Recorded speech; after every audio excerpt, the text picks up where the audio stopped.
నమస్కారం. ఈరోజు కంటోన్మెంట్ చరిత్రనే ఒక శుభదినం. ఏనాడు లేని విధంగా ఈరోజు మన కంటోన్మెంట్ నియోజకవర్గానికి 303.62 కోట్ల రూపాయలు నిధులు స్టేట్ గవర్నమెంట్ కేటాయించడం జరిగింది. ఇది హిస్టరీ కంటోన్మెంట్ చరిత్రలనే. ఎప్పుడు కూడా మామూలుగానే కంటోన్మెంట్ నడవలేని పరిస్థితి అనే పరిస్థితి నుంచి రాష్ట్రం నుంచి ఇంత పెద్ద ఎత్తున ఏదైతే ఈ యొక్క ఫండ్ ఇవ్వడానికి ముఖ్య కారణం ఎలివేటెడ్ కారిడార్. మనం ప్యారడైస్ నుంచి షామీర్పేట దాకా వెళ్ళే ఎలివేటెడ్ కారిడార్ కావచ్చు, ప్యారడైస్ నుంచి కొంపల్లి దాకా డైరీ ఫామ్ దాకా వెళ్తున్న ఎలివేటెడ్ కారిడార్ నిర్మాణానికి ఏదైతే భూ బదలాయింపు జరుగుతుందో కంటోన్మెంట్ ల్యాండ్స్, ఇది కేవలం కంటోన్మెంట్ ల్యాండ్లకు 24 ఎకరాలు ఏదైతే ఉందో దాని బదిలే ఈ 303 కోట్ల రూపాయలు స్టేట్ గవర్నమెంట్ ఎక్స్చేంజ్ కింద ఇస్తున్న ఫండ్స్. ఈ ఫండ్స్ జనరల్గా కన్సాలిడేట్ ఫండ్ ఆఫ్ ఇండియాకి వెళ్తుంది. కానీ గౌరవ ముఖ్యమంత్రి గారు రేవంత్ రెడ్డి గారు ఇక్కడ స్థానిక ఎంపీగా ఉండే కాబట్టి వారికి పూర్తి స్థాయిలో ఈ యొక్క కంటోన్మెంట్ గురించి అవగాహన ఉంది కాబట్టి కంటోన్మెంట్ డెవలప్మెంట్ గురించి వారి ప్రత్యేక శ్రద్ధ తీసుకున్నారు. కాబట్టి ఈ యొక్క నిధులు అక్కడ కేంద్రానికి వెళ్ళి సెంట్రల్ కన్సాలిడేటెడ్ ఫండ్కి వెళ్తే ఎక్కడో వాడుతారు, సముద్రంలో నీళ్లు పోయినట్టు పరిస్థితి ఉంటుంది. ఈ నిధులు ఇక్కడే కేటాయించాలని నవంబర్లో దీని గురించి ఒక జియో కూడా పాస్ చేశారు. ఈ కంటోన్మెంటు నాలాల గురించి, అండర్ గ్రౌండ్ డ్రైనేజ్ గురించి ఏదైతే అవసరాలు ఉందో, ప్రజా అవసరాలు సమస్యలు ఉందో దాని మీద ఈ యొక్క ఫండ్స్ ఖర్చు పెట్టే విధంగా వాళ్ళు జియో తీసుకొచ్చారు. ఆ జియో నిన్న సెంట్రల్ కూడా అంగీకరించింది. దాని గురించే కంటోన్మెంట్ ప్రజల తరపు నుంచి, మా లీడర్ల తరపు నుంచి గౌరవ ముఖ్యమంత్రి రేవంత్ రెడ్డి గారికి హృదయపూర్వకంగా ధన్యవాదాలు తెలుపుతున్నాం. ఈ మొత్తం దానికి కారణం మనకు 2 విధాలు. ఒకటేమో మనకు నిధులు రావడం, రెండోది ట్రాఫిక్ సమస్యలు. ఎన్నో సంవత్సరాల నుంచి మన ప్యారడైస్ నుంచి షామీర్పేట వెళ్ళే దారి వాళ్ళు కావచ్చు, కొంపల్లి దారికి వెళ్ళే వాళ్ళకి అనేక సంవత్సరాల నుంచి ట్రాఫిక్ సమస్య ఉండే.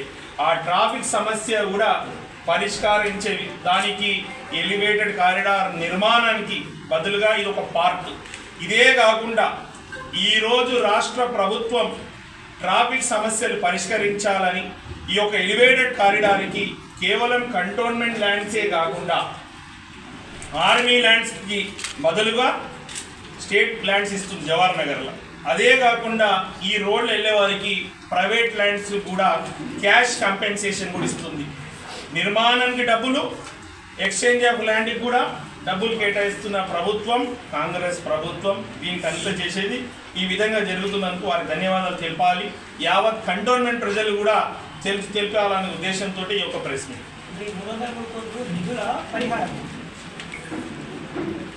నిధులు అంటే ఆదుకోవడానికి సపోర్ట్ నిధులు అంటారు. పరిహారం అంటే జాగా తీసుకున్నారు కాబట్టి జాగాకు కాంపన్సేషన్ డబ్బులు ఇవ్వడం. సో 303 కోట్లనే బీజేపీ కూడా మేమే తెచ్చినామని మీరు కూడా అంటారు. ఎట్లా అవుతుంది? మీరు మంచి ప్రశ్న వేశారు రిపోర్టర్ రవేణ గారు. నిజంగా కూడా ఈ 303 కోట్ల నిధులు ఈరోజు కంటోన్మెంట్ బోర్డు పరిధిలో ఉన్న ఏరియా డెవలప్మెంట్ కేటాయిస్తున్నారంటే దానికి మూలం ఎలివేటెడ్ కారిడారే. ఎలివేటెడ్ కారిడార్ నిర్వహించకుంటే ఈ డబ్బులు అనే మాటలే లేవు.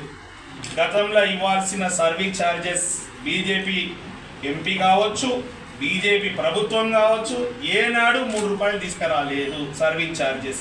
అదే కాకుండా ఇందాకనే మీరు చెప్పినట్టే ఎంపీగా 13 నెలలు అవుతుంది, 13 రూపాయలు కూడా వారి కంటోన్మెంట్కు కేటాయించలేదు. అదే కాకుండా 13 నెలల్లో కూడా సర్వీస్ ఛార్జెస్ గురించి కూడా వారు ఏనాడు మాట్లాడలేదు. 1 రూపాయి తీసుకొచ్చే బాధ్యత తీసుకోలేదు. ముఖ్యంగా నిన్ననే వారి పార్టీకి చెందిన వారి పార్ట్నరే కేశవ్ రెడ్డి గారు, బీజేపీ లీడరే వారిని క్రిటిసైజ్ చేశారు. బీజేపీ ప్రభుత్వంని పార్టీని క్రిటిసైజ్ చేశారు. దేశంలో మొత్తం ఇన్ని కంటోన్మెంట్ బోర్డులు ఉన్నాయి, ఎక్కడ కూడా ఎలక్షన్లు నిర్వహించకుండా ప్రజాస్వామ్యాన్ని కూలీ చేస్తున్నారు. తక్షణమే ఎలక్షన్ పెట్టాలంటారు. వీళ్ళకు కంటోన్మెంట్ ప్రజలు కంటోన్మెంట్ అభివృద్ధి గురించి ఏమైనా ఆలోచన ఉంటే ఎలక్షన్ పెట్టేవాళ్ళు, సర్వీస్ తెచ్చేవాళ్ళు, ఏమైనా స్పెషల్ ఫండ్స్ అన్న తీసుకొచ్చి డెవలప్మెంట్ గురించి ఆలోచించేవాళ్ళు. ఈ 13 నెలల్లో 13 రూపాయలు తీసుకున్న వాళ్ళు ఈరోజు సొమ్మొక్కులదైతే సోకొక్కుల విధంగా బీజేపీ పార్టీలో ఉంది. హడావుడి ఏంటంటే నిన్న జరగంగానే ఆర్డరు, ఒక పక్కకేమో కేంద్ర మంత్రి కిషన్ రెడ్డి గారు ప్రెస్ నోట్ రిలీజ్ చేయడం, వారికి కాంపిటీషన్గా గారు ప్రెస్ మీట్ పెట్టడం. అంటే కాంగ్రెస్ ప్రభుత్వం స్టేట్ గవర్నమెంట్ ఇచ్చిన నిధులకి కేటాయించిన దానికి క్రెడిట్ వాళ్ళు తీసుకోవాలని, సొమ్ము మాదైతే సోకు వాళ్ళు చేస్తున్న విధంగా ఉంది. ముందంగా ఆడ గ్రూపులు అయినాయి, నేను ముందా అనేసి ఆడ కిషన్ రెడ్డి గారు, ఇక్కడ ఈటల రాజేందర్ గారు పోటాపోటీగా ప్రెస్ మీట్. ఈ పోటాపోటీ అనేది కంటోన్మెంట్ ప్రజల సంక్షేమం శ్రేయస్సు గురించి ఉండాలని కేంద్ర మంత్రి కిషన్ రెడ్డి గారిని, ఈటల గారిని కోరుతున్నాను. దయచేసి ఇప్పుడైనా మీకు ఏమైనా చిత్తశుద్ధి ఉంటే సర్వీస్ ఛార్జెస్ తీసుకురావాలి, ఇంకోటి ఎలక్షన్ కూడా పెట్టే విధంగా చూడాలి. వీలైతే ఇప్పుడు ఏదైతే నిన్న గ్రాంటీని ఇచ్చిరంటారు, అంటే గ్రాంటీని ఇచ్చిరంటే ఎప్పుడు ఇస్తారు? దివాలా తీసిన కంటోన్మెంట్ బోర్డు అనే వాళ్ళు నిధులు ఇచ్చారు. దివాలా తీయకుండా జాగ్రత్త పడే విధంగా మీరు ఇన్ని సంవత్సరాల అనుభవం ఉంది, కేంద్ర మంత్రిగా 10 సంవత్సరాలు ఉన్నారు, మీరు నిధులు తీసుకురావాలా. ఈటల గారు కూడా మాటికి నేను ఏదో తీసుకొచ్చిందని చెప్పడం కాదు, మీరు తీసుకొచ్చడం అని మాట కాదు, తీసుకొచ్చిన నిధులు చూపించాలని మేము కూడా ప్రశ్నిస్తాం. సార్ ఎమ్మెల్యే గారు, ఈ 303 కోట్ల పైన సాక్షాత్తు దేశ ప్రధాని, అలానే రాజ్నాథ్ సింగ్, కిషన్ రెడ్డి, ఈటల నలుగురు సమక్షంలో జరిగిన చర్చ కంటోన్మెంట్ సికింద్రాబాద్ కంటోన్మెంట్ బోర్డుకి కానుకగా గిఫ్ట్గా ఇచ్చారని చెప్పేసి బీజేపీ నేత ఇందాక వివరించి తెలియజేశారు. దాని మీద మీరు అభిప్రాయం? గవర్నమెంట్ ఆఫ్ తెలంగాణ 14 నవంబర్ నాడు ఒక జియో పాస్ చేసింది. ఈ ప్రపోజల్ కంటోన్మెంట్ బోర్డు నుంచి సీఎం గారు పెట్టిన ధన్యవాదాలు తెలుపుతున్నది.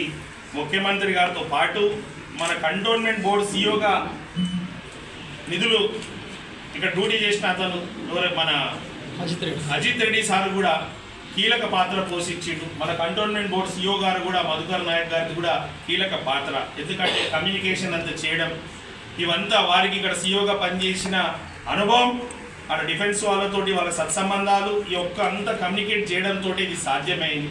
నిజంగా వాళ్ళకి ఏమైనా సిద్ధశుద్ధి ఉంటే, వాళ్ళు చెప్పుకోగలిగితే ఏమైనా ఉంటే వాళ్ళ service charges, election, special funds తీసుకురావాలి. ఇక్కడ గౌరవ ముఖ్యమంత్రి గారు తెలంగాణ ప్రభుత్వమే జియో పాస్ చేసింది, మేము చేస్తామని. డైరెక్ట్ మాటలుగా ఒక్కొక్క పేపర్కి ఇస్తే కాదని ఒక జియో ఎందుకు పాస్ చేశారంటే పర్మనెంట్ సొల్యూషన్ గురించి జియో పాస్ చేశారు. 14 నవంబర్ 2024 7 నెలలు అయింది. ఇప్పుడు వీళ్ళు నిన్న తీసుకొచ్చి 7 నెలల నుంచి మనకు రాష్ట్ర ప్రభుత్వం అయితే అప్పుడే ఇచ్చింది కాబట్టి వారేమైనా ఇంట్రెస్ట్ ఉంటే నెక్స్ట్ జనవరి లోపటే రావాల్సిందో, ఇన్ని రోజులు లేట్ చేసినందుకే వాళ్ళదే నిర్లక్ష్యం. అనేక సార్లు గౌరవ ముఖ్యమంత్రి రేవంత్ రెడ్డి గారు కూడా దీని మీద ఫాలో చేసి కూడా ఈ నిధులు మనకు కేటాయించడంలో ప్రధాన పాత్ర వారిది. ఎందుకంటే వారు ఎంపీగా ఉండే కాబట్టి ఇక్కడ స్థానికంగా ఎన్ని సమస్యలు ఉందో వారికి అవగాహన ఉంది కాబట్టి ఇది జరిగింది. కాబట్టి కేవలం గౌరవ ముఖ్యమంత్రి రేవంత్ రెడ్డి గారిదే ఈ మొత్తం మనకి ఈ నిధులు కేటాయించడంలో. మామూలుగా అయితే వేరే ఫండ్కి వెళ్ళేది, ఎక్కడో వెళ్ళేది వాడలేకపోతుండే. ఒకవేళ నిజంగా వాళ్ళకి ఇంట్రెస్ట్ ఉంటే మీ మీడియా ద్వారా బీజేపీ వాళ్ళకి తెలంగాణ ప్రజలకు, మన కంటోన్మెంట్ ప్రజలకు తెలుపుతున్నదంటే ఏ విధంగా అయితే కంటోన్మెంట్ ల్యాండ్స్ గురించే 303 కోట్లు కేటాయించారు. మన ఆర్మీ ల్యాండ్ ఏదైతే తీసుకున్నామో దానికి 400 ఎకరాలు మనం ఇచ్చినప్పుడు దానికి కూడా క్యాష్ ఇక్కడనే ఇవ్వాల్సింది కదా. ఆ క్యాష్ గురించి, ఎన్కాష్మెంట్ గురించి కొంచెమైన పార్ట్ ఏదైనా ఆలోచించి ఇంత తీసుకోండి, ఇంత మాకు వాడుకోండి, ఇంత అవసరం ఉంది. ఈ కంటోన్మెంట్ బోర్డు లిమిట్స్లో ఉన్న వాళ్ళకి అత్యంత శాతం కంటోన్మెంట్ డిఫెన్స్ ల్యాండ్సే ఉంది కాబట్టి, స్టేట్ ల్యాండ్సే లేదు కాబట్టి అనేక ఇబ్బందులు ప్రజలకు ఏదైతే అవసరాలు ఉందో, స్టేట్ గవర్నమెంట్ ఉన్న ల్యాండ్స్ తోటి ఎంతైతే స్టేట్ గవర్నమెంట్ డెవలప్ చేస్తుందో అది ఇక్కడ ల్యాండ్ లేక చేయలేకపోతున్న పరిస్థితి. ఇప్పుడు ఉదాహరణకు తెలంగాణ ప్రభుత్వం చదువుకునే వారికి అందరికీ ఇంటిగ్రేటెడ్ రెసిడెన్షియల్ స్కూల్ తీసుకొస్తుంది. ఇంటిగ్రేటెడ్ రెసిడెన్షియల్ స్కూల్స్కి ఎంపీ గారు కూడా అవగాహన ఉండాలి కదా. ఇది ఏదైనా ల్యాండ్ ఇక్కడ మాకు ఇక్కడ కేటాయిస్తే కంటోన్మెంట్ ప్రజలకు కూడా ఇంటిగ్రేటెడ్ రెసిడెన్షియల్ స్కూల్ కట్టడానికి ఆస్కారం ఉంటుంది. ఆ భూ బదులు అక్కడ చేసే బదులు ఇక్కడ ఏమైనా చేసి స్టేట్తో కోఆర్డినేట్ చేసి అలాంటి ఏమో పనికి రాదు. ఏదైనా రాష్ట్ర ప్రభుత్వం చేస్తే దానికి క్రెడిట్ తీసుకోవాలనే ఆలోచన పోటీ పడుతున్నారు. ఇప్పుడు ఇదంతా ఒక 2 నెలల క్రితం జియో విడుదలైంది అంటే ఒక్కటే ఒక రోజు 5 నిమిషాల్లో వాళ్ళు మేము విడుదల చేసామనేది వాళ్ళు అంటున్నారు. అంటే అయిపోయిన పెళ్లికి బాజా భజంతులు కొట్టినట్ట. ఇప్పుడు నీకు ఇందాకనే చెప్పిన కదా, సొమ్ము ఒక్కలేదైతే సోకు ఒక్కలేదు. వారు ఏది సాదా కాకుండా నేను అడావుడి ఇద్దరు ప్రెస్ మీట్ ఇచ్చుకున్నారు పోటాపోటీగా, ఇద్దరు ఎంపీలు పోటాపోటీ ఇచ్చుకొని నేనంటే నేనని చెప్పడం తప్పితే ఇక్కడ కంటోన్మెంట్ చేసింది ఏం లేదు. ఇది కేవలం గౌరవ ముఖ్యమంత్రి రేవంత్ రెడ్డి గారి చొరవతోటే సెంట్రల్ వాళ్ళతో మాట్లాడి ఈ నిధులు మనకి కేటాయించడం వారిదే క్రెడిట్ అంతా. థ్యాంక్స్. ఈ విలీనం కావట్లేదు, ఎన్నికలు రావట్లేదు, దీని మీద మీరు అసలు గలమెత్తి లేకుంటే కేంద్రం దాకా తీసుకెళ్ళచ్చు కదా, పోరాటం అనేది ఏం చేయలేకపోవడం మీ విఫలం కూడా ఉంది కదా. కరెక్ట్ ప్రశ్న వేసిర్రు. దీని గురించే స్థానిక సంస్థ ఎలక్షన్లు కావచ్చు, ఎమ్మెల్యే ఎలక్షన్లు కావచ్చు, ఎంపీ ఎలక్షన్లు పెట్టిరు. దీన్ని సెంట్రల్ అధీనంలో ఉన్నది. ఎంపీ గారు వాళ్ళ గవర్నమెంటు వారి దీని మీద ఎన్నిసార్లు మాట్లాడినని నేను వారి పార్టీకి చెందిన అయినా వారి పార్ట్నరే కేశవరెడ్డి గారు అడుగుతున్నారు. ఎంపీ గారిని కూడా నిలదీసిరు, వారు మాట్లాడలేదు.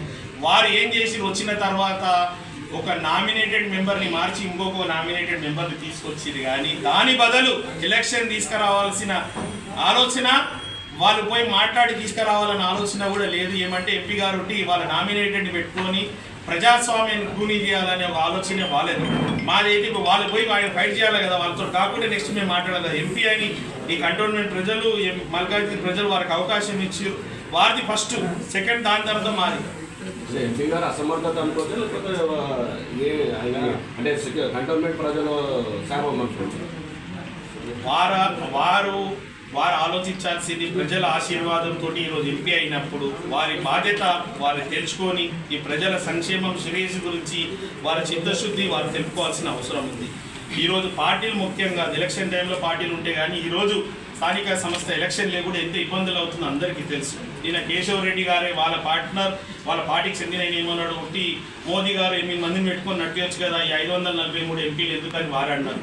ఇంత వ్యవస్థ అంత అవసరమనే కదా వ్యవస్థ క్రియేట్ చేసుకున్నారు. ఆ వ్యవస్థనే బీజేపీ ఈరోజు కూనీ చేస్తుంది.